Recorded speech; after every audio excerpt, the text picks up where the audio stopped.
ഗോളുകൾ. 2002 champions league ഫൈനലിൽ ലെവർകൂസിനെതിരെ ഇടതുകാൽ കൊണ്ടടിച്ച ആ സമാനതകളില്ലാത്ത വോളി ഗോൾ. സിദാൻ എന്നാൽ കേവലം ഒരു മിഡ്ഫീൽഡർ മാത്രമായിരുന്നില്ല. കളി ഏത് നിമിഷവും തനിക്കനുകൂലമാക്കി മാറ്റാൻ കഴിയുന്ന പക്ക തന്ത്രജ്ഞനായിരുന്നു. പക്ഷേ സിദാന്റെ കളിരീതി സൗന്ദര്യാത്മകമായിരുന്നെങ്കിലും അദ്ദേഹം എപ്പോഴും സ്ഥിരത പുലർത്തിയിരുന്നു. ക്ലബ് ഫുട്ബോളിൽ ചില സീസണുകളിൽ പൂർണ്ണമായും നിഴലായി മാറി നിന്ന സമയങ്ങളുമുണ്ട്.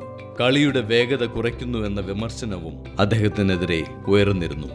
എങ്കിലും വലിയ മത്സരങ്ങളിൽ സിദാൻ പുറത്തെടുത്ത മികവ് ഈ വിമർശനങ്ങളെയെല്ലാം കാറ്റിൽ പറത്തി.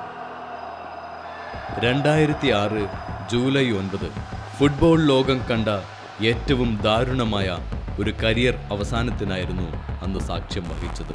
ഒരു ലോകകപ്പ് ഫൈനലിന്റെ അധിക സമയത്ത് ടീമിന്റെ നായകനും ആ ടൂർണമെന്റിലെ മികച്ച താരവുമായ സിദാൻ എതിർ താരമായ മാർക്കോ മറ്റരാസിയുടെ പരിഹാസത്തിൽ പ്രകോപിതനായി അദ്ദേഹത്തിന്റെ നെഞ്ചിലേക്ക് തലകൊണ്ടിടിക്കുന്നു.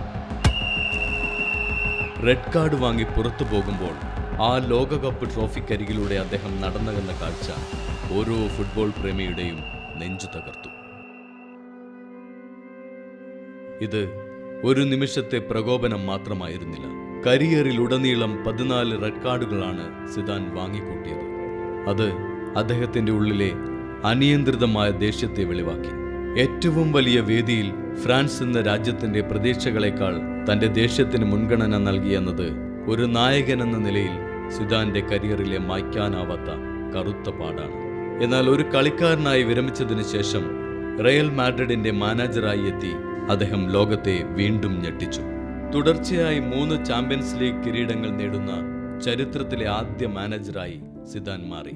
തന്റേതായ സങ്കീർണമായ തന്ത്രങ്ങൾ നിർമ്മിക്കുന്നതിനു പകരം റൊണാൾഡോയെപ്പോലുള്ള വലിയ താരങ്ങളുടെ ഈഗോ കൃത്യമായി മാനേജ് ചെയ്യാനും ഡ്രസ്സിംഗ് റൂമിൽ ശാന്തത പുലർത്താനും അദ്ദേഹത്തിന് കഴിഞ്ഞു.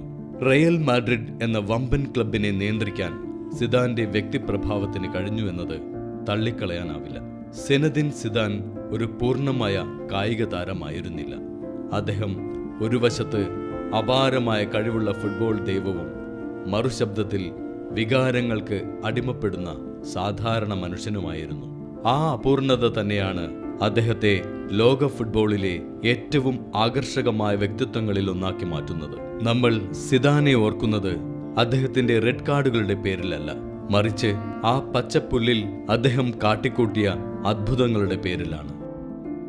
ഇതുപോലുള്ള കൂടുതൽ വീഡിയോകൾ കാണാൻ ഫോർത്ത്